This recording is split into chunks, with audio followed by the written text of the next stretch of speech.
Correio Debate de volta. Aqui nos estúdios nós estamos conversando com Madalena Abrantes, ela que é a defensora pública geral do Estado. A gente vai retomar essa conversa com Madalena daqui a pouquinho, porque agora a gente vai conversar ao vivo com o senador Efraim Filho, ele que é o do União Brasil, ele está em Brasília e essa conversa vai ser pela internet. Boa tarde, senador, seja bem-vindo.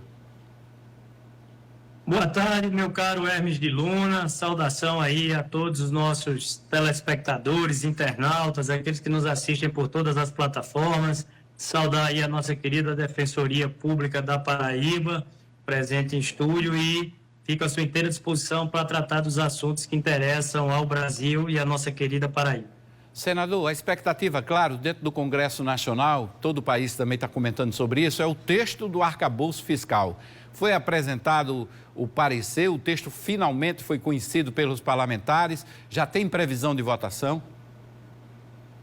Olha, Hermes, tem sim, eu estou acompanhando, né, esse tema da agenda econômica do Brasil. Claro que nesse primeiro momento, concentrado na Câmara dos Deputados, como a gente saiu de lá há pouco tempo, né, conhece bem os parlamentares, falei com o relator, o deputado federal Cláudio Cajado, que é baiano, até por temas que a gente tem acompanhado de perto. O relatório teve uma primeira impressão positiva, né, aumentou a chance de aprovação, ele trouxe alguns aperfeiçoamentos que preenchem determinadas lacunas que existiam no texto original do governo.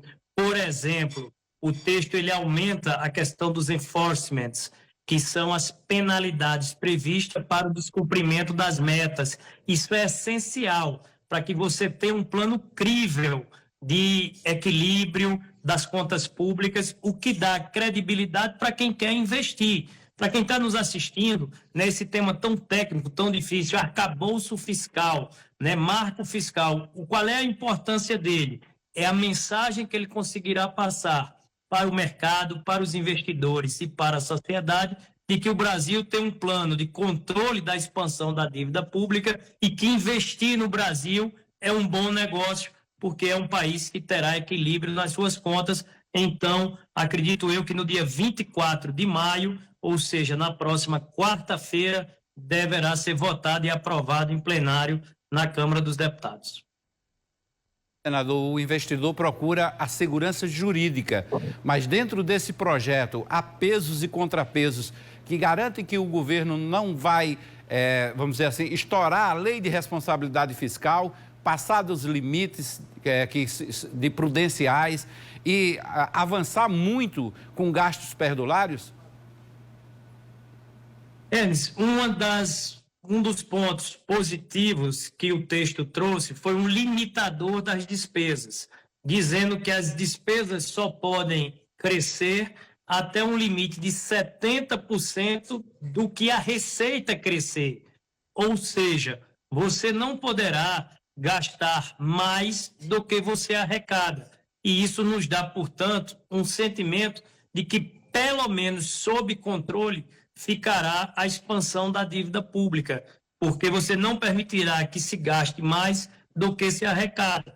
Claro que poderia e dependerá do governo ter uma política de redução dos custos, redução dos gastos e, portanto, redução da dívida. Mas só em o arcabouço ter um limitador da despesa, em permitir que não se volte a um tempo que não deixou saudades, lá no governo Dilma, onde o país gastava mais do que arrecadava e todo mundo viu o buraco fiscal, né, que o país se meteu numa das maiores crises de sua história recente. Eu acho que o governo, dessa vez, aprendeu com seus erros e trouxe uma regra limitadora de despesa e que conseguiu agradar, né, ao mercado, aos investidores, ao parlamento e à sociedade. Aí está esse projeto do arcabouço fiscal que gera muita expectativa, uma expectativa até positiva por parte dos investidores. Por outro lado, hoje nós tivemos a informação, veiculada em toda a mídia nacional, do fim daquela política de paridade cambial com o dólar da Petrobras, dos preços dos combustíveis. Está muita gente achando que é bom, porque talvez não aumente tanto o preço dos combustíveis. Mas aí o governo vai ter que entrar com sua parcela e gastar, como fazia, subsidiar né, para que o preço mantenha um preço em determinados patamares. Isso não pode também provocar um rombo nas contas públicas, senador? Olha, Hermes, nós temos sim desafios com essa política de preços da Petrobras. Nesse primeiro momento, o governo vai buscar subsidiar esse preço, tá certo, num limite dentro do que ele considera aceitável, prevendo qual o resultado dessa política de preços, que você vai ter um impacto positivo na meta inflacionária, né, já que a pressão do preço dos combustíveis ela não interfere só no preço da bomba de gasolina. Ela influencia no preço dos alimentos, né, no preço do frete das mercadorias, dos produtos, porque no custo final do preço do alimento, por exemplo, está o valor do combustível. Então, um preço menor na bomba ajuda, em tese, a reduzir o preço final ao consumidor. Qual é o grande drama, tá certo, dessa nova política de preços? É na oscilação do preço internacional. O petróleo ele é regido pelo preço do dólar, né? Ele é num mercado globalizado.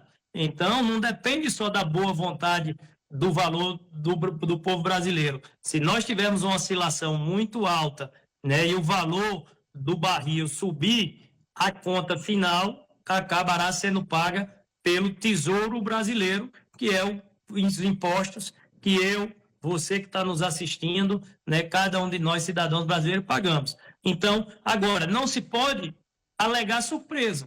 O governo federal, o presidente Lula, durante a campanha, defendeu durante todo o tempo a mudança dessa política de preços. Então, o governo está colocando em prática aquilo que ele prometeu. Então, caberá a nós saber fiscalizar, estar atentos para poder evitar qualquer tipo de distorção diante desse novo cenário. Ok. Um minutinho só, deputado, para o senador, desculpe, senador Efraim Filho. Um minutinho só para fazer um balanço do que foi aquele encontro aqui da Frente Parlamentar do Empreendedorismo e do Comércio. O que vocês levaram para Brasília de pautas dos segmentos produtivos aqui da Paraíba? Olha, Hermes, o tema do empreendedorismo, né, da defesa de quem produz, do setor produtivo paraibano e brasileiro, é uma bandeira que eu carrego. O senador Roberto Cavalcante, por exemplo, já que estamos na Casa do Correio, sempre também defendeu muito essa bandeira em Brasília. E essa reunião, que era uma reunião nacional com sede na nossa querida João Pessoa, reuniu o setor produtivo paraibano para falar principalmente da reforma tributária, mas também de toda a agenda econômica do Brasil. Temas como a lei da desoneração da folha de pagamento, simplificação digital, o arcabouço fiscal e a reforma tributária tiveram presentes. E nós estivemos lá para ouvir sugestões, críticas, as preocupações de quem produz na Paraíba, tá certo? Quem gera emprego, renda, paga impostos. Essa é a nossa preocupação. E qual foi a mensagem final? É dizer que a reforma tributária ela tem que ser feita para ajudar a melhorar a vida de quem produz, melhorar a vida de quem paga o imposto, que é você, cidadão, que é o empreendedor, que sou eu, que é os empresários. Reforma tributária não é para melhorar a vida de governo, não. Reforma tributária não é para facilitar a vida de quem quer arrecadar e cobrar imposto, não. Reforma tributária é para facilitar a vida de quem produz. Simplificar, desburocratizar e ajudar a quem quer ampliar seus negócios, abrir novas filiais e, portanto, contratar mais gente, pais e mães de família que hoje estão na fila do desemprego e que, com o suor do seu trabalho, poderão colocar o pão na mesa de quem mais precisa. Então, a reforma tributária justa para quem produz, foi esse o recado do encontro que nós tivemos aí em João Pessoa. Ok, obrigado, senador Efraim Filho, pela entrevista aí direto de Brasília, ao vivo. Obrigado mais uma vez, boa sorte aí na sua missão.